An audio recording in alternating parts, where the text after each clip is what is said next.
तकरीबन 1 घंटे तक कार में सफ़र करने के बाद उन्होंने मेरी आंखों की पट्टी खोली तो मैं एक कमरे में थी और मेरे सामने बेड पर करिश्मा पड़ी हुई थी। करिश्मा, क्या हुआ था इसे? मैंने पूछा। अबॉर्शन, आरधा ने जवाब दिया। अभी पहला ही महीना था। शुरू के 3 महीने तो औरत के लिए निहायत खतरनाक होते हैं, लेकिन करिश्मा जैसी लड़कियां आराम से थोड़ी बैठती हैं। दोस्तों, नाओलाम बहुत मज़े का होने वाला है। सब दोस्त चैनल को सब्सक्राइब कर लो ताकि आपे को एपिसोड टाइम पर मिलती रहे। शुक्रिया। चलते हैं आज की मज़ेदार एपिसोड की तरफ। मैंने इसकी तारीफ की। चाय पीने के बाद मैं ज़्यादा देर वहां नहीं रुका। शक्ति इमारत के बाहर तक मुझे रुखसत करने के लिए आया। मैंने कार में बैठकर इंजन स्टार्ट किया और इसकी तरफ हाथ हिलाते हुए कार आगे बढ़ा दी। 2-3 रोज गुजर गए। इस दौरान टेलीफोन पर शक्ति से शहर की खबरें तो मालूम होती रहे, मगर कोई खास वाकया पेश नहीं आया। अमृत ठाकरे और हनुमान मंदिर के पुजारी श्यामलाल के बारे में भी कोई खबर नहीं थी। शक्ति और इसके साथी मनीलाल का ठिकाना तलाश कर रहे थे, मगर अभी तक इस सिलसिले में भी कोई कामयाबी नहीं हुई थी।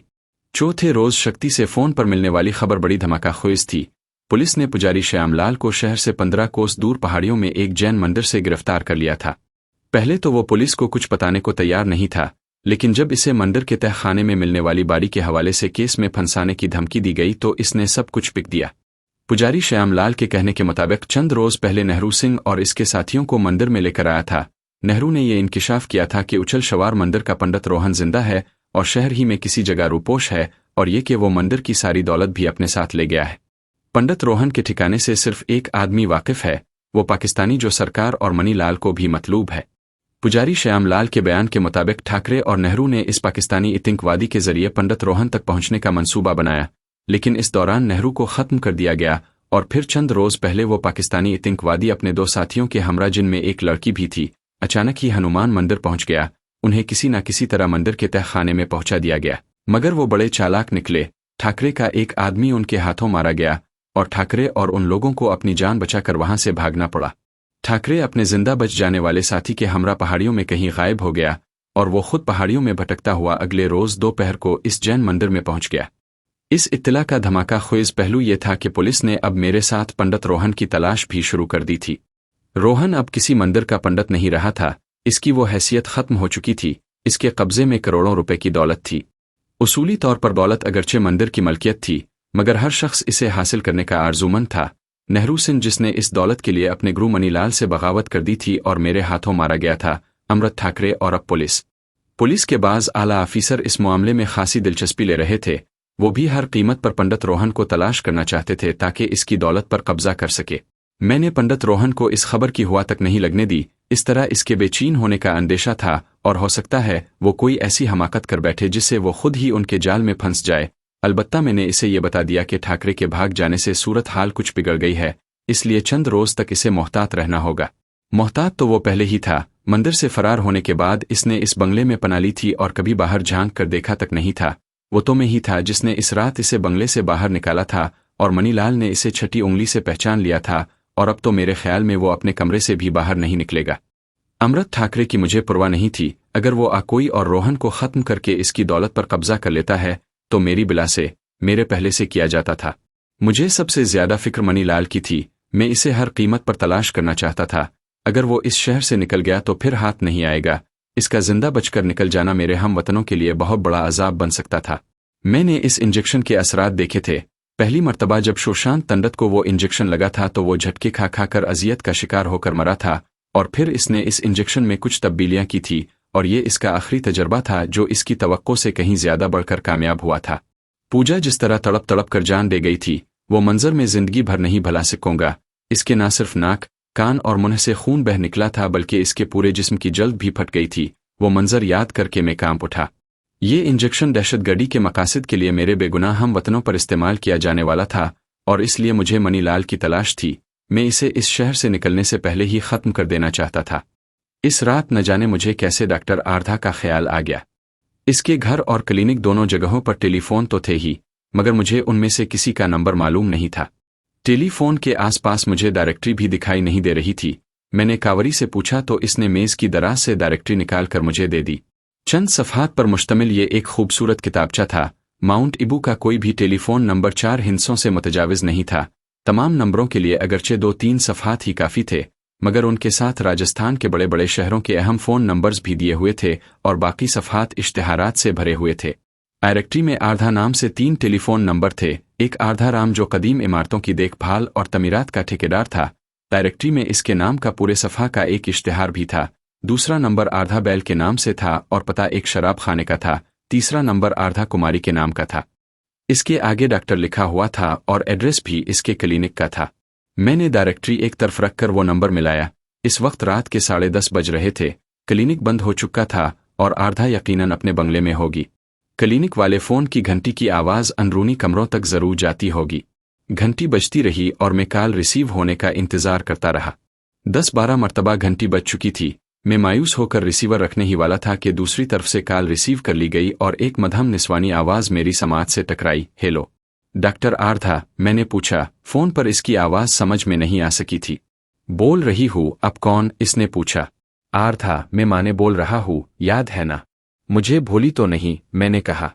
तुम्हें कैसे भूल सकती हूँ, मगर तुम कहाँ गायब हो? 1 मिनट। वो एक लम्हा खामोश हुई, फिर बोली, मैं तुम्हें दूसरा नंबर देती हूँ, इस पर फ़ोन करो। मैंने इसका बताया हुआ नंबर ज़हन नशीन कर लिया और रिसीवर रख किया।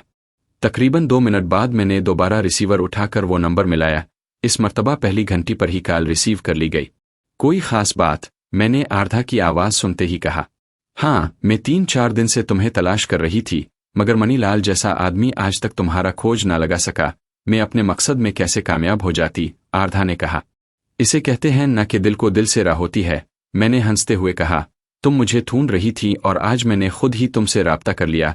कहो वो ख़ास बात किया है? मनीलाल तुमसे छुपता फिर रहा है और तुम इसकी तलाश में हो। इसका कोई सुराग मिला? आर्धा ने पूछा। अभी नहीं, लेकिन मैं जल्द ही इसे ढूंढ निकालूंगा। लेकिन क्या? मैं एक लम्हा को खामोश हुआ। मेरे जहन में अचानक ही एक और ख्याल उभरा। क्या तुम्हें इसका कोई सुराग मिल गया है? यकीन से नहीं कह सकती, लेकिन मैंने करिश्मा का पता लगा लिया है, आर्धा ने कहा। क्या? मैं उछल ही पड़ा। ये 4 दिन पहले की बात है, आर्धा बताने लगी। सुबह 4 बजे के करीब 2 आदमी मेरे घर पर आ गए। वो किसी मरीज को दुखाने के लिए मुझे अपने साथ ले जाना चाहते थे। मैंने इनकार किया तो उनमें से एक ने हथियार निकाल लिया। इस तरह वो मुझे अपने साथ ले गए। तकरीबन 1 घंटे तक कार में सफ़र करने के बाद उन्होंने मेरी आंखों की पट्टी खोली तो मैं एक कमरे में थी और मेरे सामने बेड पर करिश्मा पड़ी हुई थी। करिश्मा क्या हुआ था इसे? मैंने पूछा। अबॉर्शन, आर्धा ने जवाब दिया। अभी पहला ही महीना था। शुरू के 3 महीने तो औरत के लिए निहायत खतरनाक होते हैं, लेकिन करिश्मा जैसी लड़कियां आराम से थोड़ी बैठती हैं, करकड़े लगाती फुर्ती हैं, और करिश्मा की जिंदगी तो दूसरी लड़कियों से बहुत मुख्तलिफ है। वो चंद लम्हों को खामोश हुई, फिर बोली, उन्होंने मुझे ये नहीं बताया था कि मरीज़ा को क्या तकलीफ है। करिश्मा की हालत देखकर मैंने इसे अस्पताल ले जाने का मशवरा दिया, लेकिन वो वहीं पर इसका इलाज करवाना चाहते थे। मैंने एक आदमी को भेजकर बाजार से कुछ चीज़ें मंगवा ले।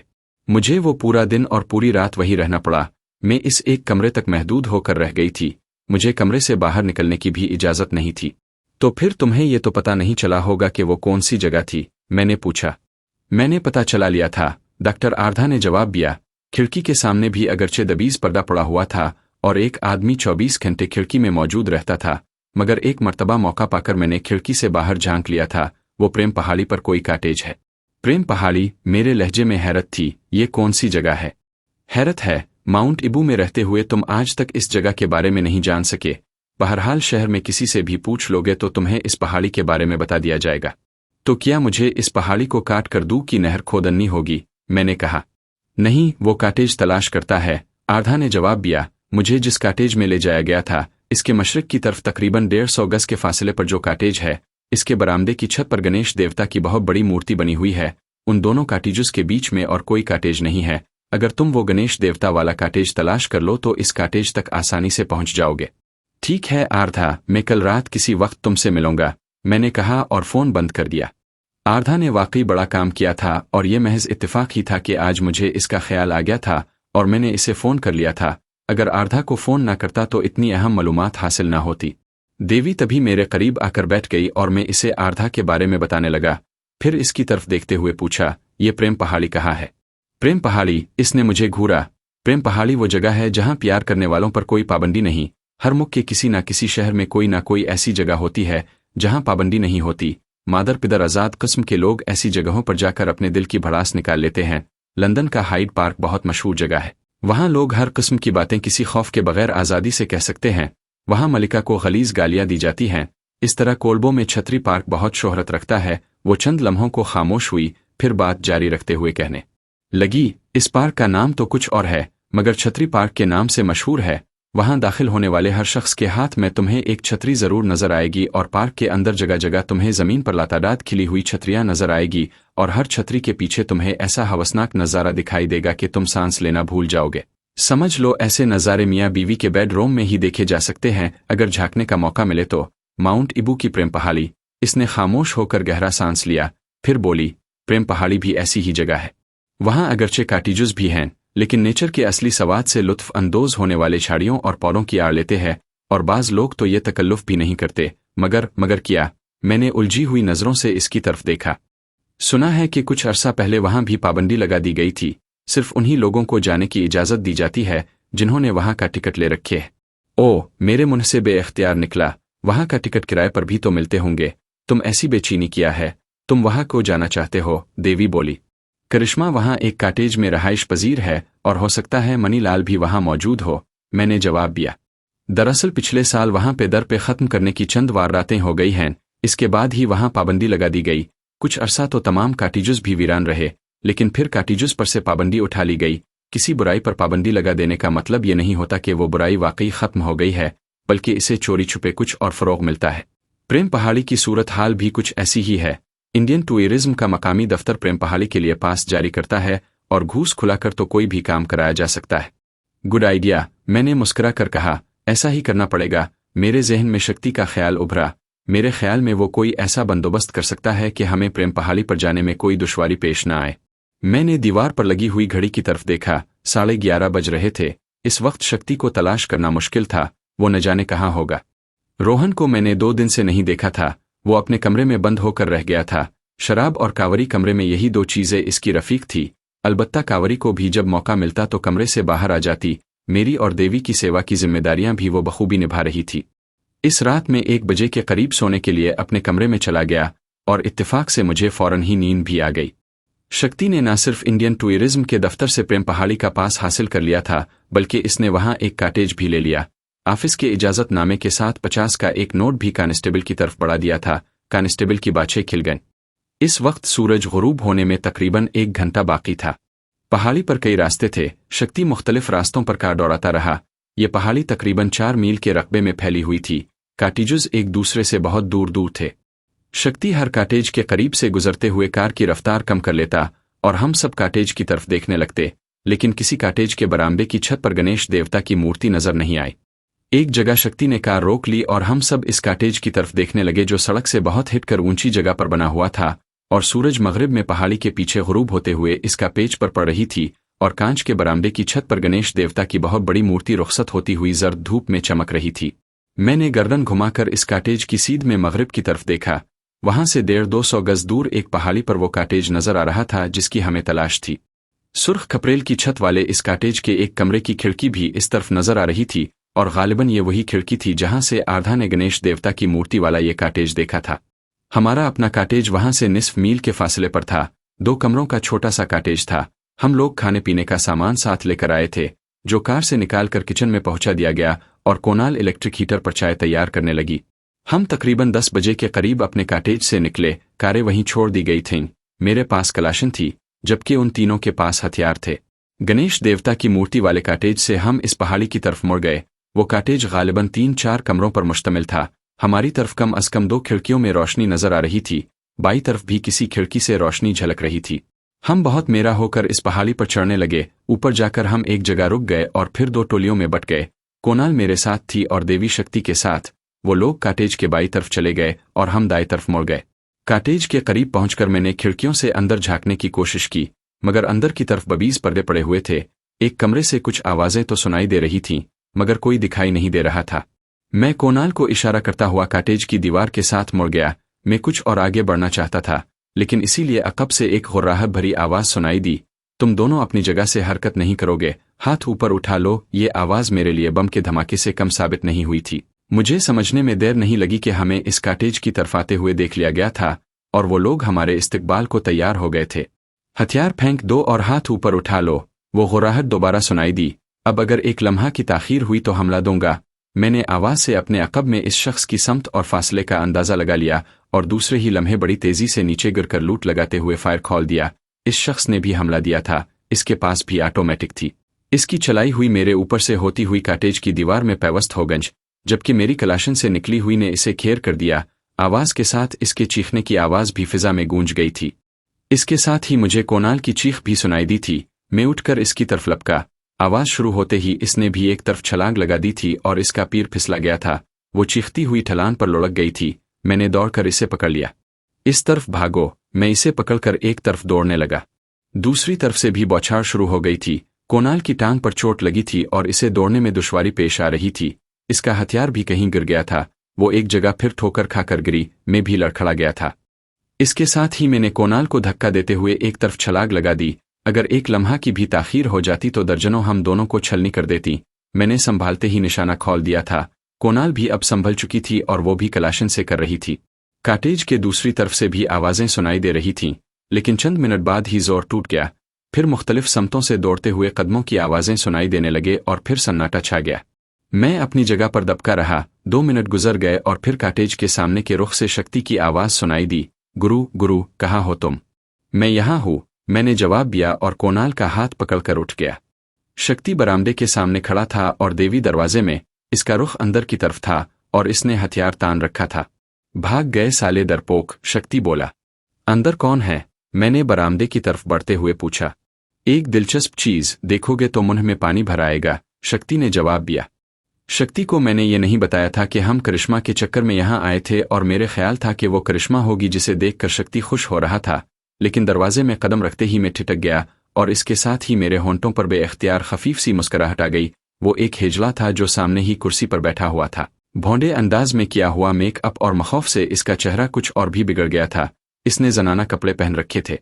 अबे ओ छक्के, शक्ति आगे बढ़ते हुए बोला। पुच्छा बता तेरा उन लोगों से क्या ताल्लुक है, वरना खोपड़ी में सुराख कर दूंगा। कोई नाता नहीं है, वो हिजला खौफ से कांपती हुई आवाज में बोला। ये लोग आज दिन में मुझे यहाँ लेकर आए थे, मौज मेले के लिए। मुझे छोड़कर भाग गए साले। हाय राम, अब मैं क्या करूं, किधर जाऊं? मैं तुम्हें यहाँ से सीधा नर्क में भेज दूंगा, वहां मौज मेला करते रहना। शक्ति ने इसे धूरा। जब तुम आए थे तो यहाँ कौन था? मैंने आगे बढ़ते हुए पूछा। एक छेविकरी थी, पुच्छा गिराकर बीमार पड़ी थी इस खाट पर। मैं आई तो वो चली गई, हिजड़े ने जवाब दिया। मुझे सूरत हाल का अंदाजा लगाने में दुश्वारी पेश नहीं आई कि उन्हें आज दोपहर ही किसी तरह हमारे बारे में पता चल गया था और करिश्मा यहाँ से कहीं और मुंतकिल हो गई थी। हमारे बारे में उन्हें इत्तला यकीनन टूरिज्म वालों से मिली होगी। शक्ति ने रिश्वत लेकर इजाजतनामा हासिल किया था और इस तरह मुश्तबा होना लाजमी बात थी।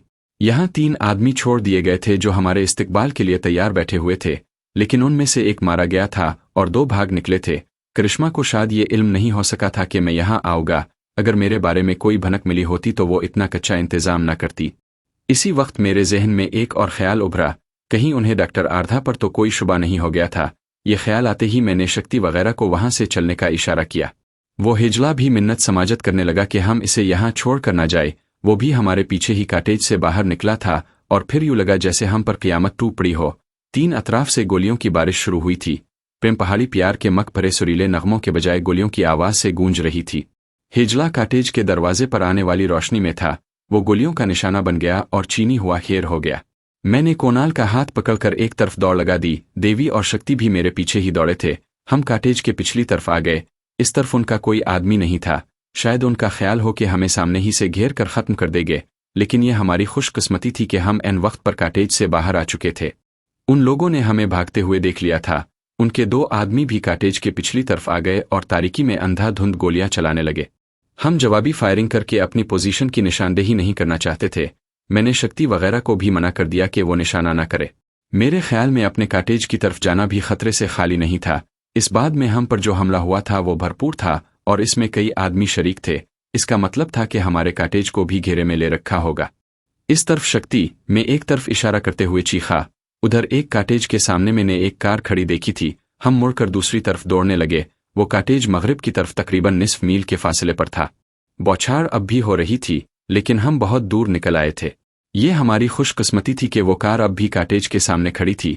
दरवाज़ा लॉक था, शीशे चढ़े हुए थे।